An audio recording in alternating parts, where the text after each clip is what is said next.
बिस्मिल्लाहिर्रहमानिर्रहीम। अस्सलामु अलैकुम वरहमतुल्लाहि वबरकातुहू। आज हमारी गुफ्तगू का महवर माह मुबारक रमज़ान के रोज़े हैं। जब कुरान निसाब बंदगी और निसाब ज़िंदगी है तो फिर हमें देखना होगा कि कुरान क्या दस्तूर देता है, क्या रहनुमाई करता है कि उस रहनुमाई में हम अपनी ज़िंदगी के इस सफ़र को आगे बढ़ा सकें। तो अर्ज़ करूँगा बिस्मिल्लाहिर्रहमानिर्रहीम। कुतिबा अलैकुमुस्सियाम कमा कुतिबा अलल लज़ीना मिन क़ब्लिकुम लअल्लकुम तत्तक़ून। खालिक़ लम यज़ल वला यज़ाल की जानिब से साहिबाने ईमान को खिताब हुआ कि आप पर रोज़ों को वाजिब करार दिया गया, रोज़ों को फ़र्ज़ कर दिया गया। उसी तरह फ़र्ज़ किया गया कि जिस तरह आपसे पहली उम्मतों पर ये रोज़े फ़र्ज़ किए गए। किस लिए? लअल्लकुम तत्तक़ून, शायद कि तुम अहले तक़वा हो जाओ, परहेज़गार हो जाओ, अल्लाह के नेक बंदों में शामिल हो जाओ। यानी ये जो माह मुबारक रमज़ान के रोज़े हैं, ये खुदा की जानिब से एक फ़ुर्सत है, नेमत है। इस नेमत को गनीमत शुमार करते हुए हम खुदा का कुर्ब हासिल कर सकते हैं। यानी हम अपनी वो जो ज़िंदगी है उसको आलूदगियों से पाक कर सकते हैं। वो चीज़ें जो खुदा के कुर्ब का सबब, उनको हम पहले मरहले में जाने और फिर हम उन असबाब को फराहम करके अपने इस ज़िंदगी के सफ़र को आगे बढ़ाएं। तो यहाँ पर इस आयत में अगर हम इस आयत के अल्फाज की तरफ आएँ तो सबसे पहले खिताब हुआ है मोमिनीन को, या अय्युहल्लज़ीना आमनू, यानी ए वो लोग कि जो साहिबाने ईमान हैं, जो अहले ईमान हैं, जिनके दिलों में नूर ईमान का जलवा हो चुका है। नूर ईमान ने उनके दिलों को मुनव्वर कर दिया है और जिन्होंने अपने दिलों में नूर ईमान को जगह दी है। ए वो लोगो, ऐ साहिबान ईमान, तुमसे खिताब है। किसका? रब्बुल इज़्ज़त का। कुतिबा अलैकुमुस्सियाम, तुम पर रोज़ों को फ़र्ज़ कर दिया गया।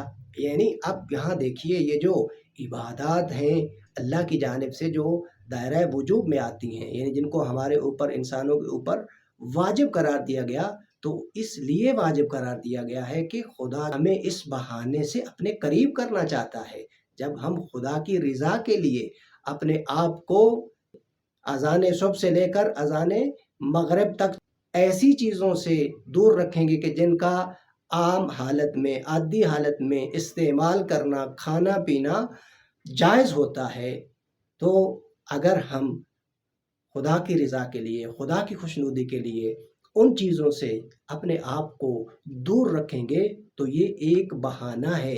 किस चीज़ का? खुदा के कुर्ब का। खुदा अपने बंदों को देखता है, अपने बंदों को परख रहा है माह मुबारक रमज़ान में कि ये मेरे बंदे मेरी बात पर कान धरते हैं या नहीं, मेरी बात को सुनते हैं या नहीं, क्या मेरी कही हुई बात पर अमल करते हैं या नहीं।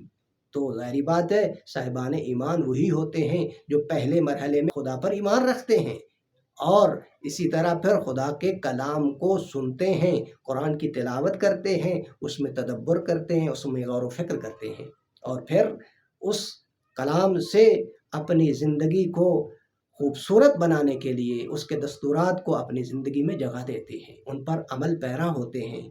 और ये निशानी है, जब हम कुरान को सुने और फिर उस कुरान पर अमल करना शुरू कर दें तो ये इस बात की निशानी और अलामत है कि हम खुदा के करीब हो रहे हैं, हम खुदा की बात को सुन भी रहे हैं और खुदा की बात पर अमल पैरा होने की कोशिश भी कर रहे हैं। उन्हीं आमाल में से एक अमल जो है वो माह मुबारक रमज़ान के रोज़े हैं।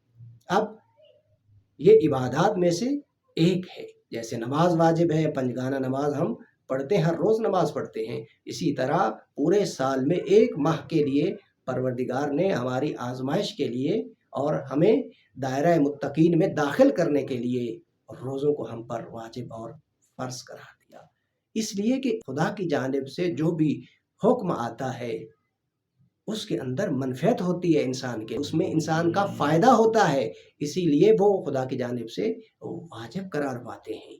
रोज़ा उन अमाल में से एक है। इंसान हालत रोज़ा में बहुत सारे ऐसे उमूर से इज्तिनाब करता है, ऐसे कामों से दूर भागता है कि जो इंसान को खुदा की नाराज़गी से बचाते हैं। यानी वो उमूर कि जो खुदा की नाराज़गी का बायस और सबब बनते हैं। तो इंसान इस माह मुबारक की बरकत से ان کاموں سے دور ہونے کی کوشش کرتا ہے۔ جیسے جیسے ان رذائل سے انسان دور ہوتا ہے تو انسان رذائل اور کمالات کے قریب ہونا شروع ہو جاتا ہے، یعنی قرب الہی کا وہ جو اسباب ہیں، جو ذرائع ہیں، ان کو انسان حاصل کرنا شروع کر لیتا ہے۔ تو اس آیت میں فرمایا کہ اہل ایمان پر روزوں کو فرض کر دیا گیا، لہٰذا اب اس سے راہ فرار نہیں ہے۔ روزہ رکھنے کے احکام ہیں، کسی عذر شرعی کے بغیر وہ روزے کو ترک نہیں کر سکتا۔ اگر شرائط مکمل ہے روزہ رکھنے کی تو وہ روزہ رکھنا اس پر واجب ہے، لازم ہے۔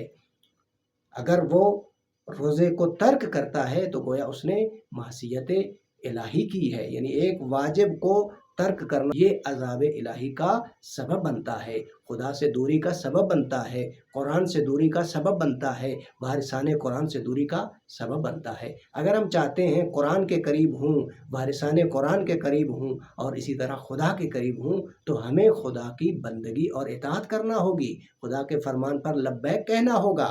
تو یہ آیت جو ہے کتب علیکم الصیام، اس میں پروردگار عالم صاحبان ایمان سے مطالبہ کر رہا ہے کہ اے صاحبان ایمان جو مجھ اللہ کو اللہ مانتے ہو، ایک مانتے ہو، واحد مانتے ہو، علیم و حکیم جانتے اور گردانتے ہو، تو میرے اس حکم پر عمل پیرا ہو جاؤ۔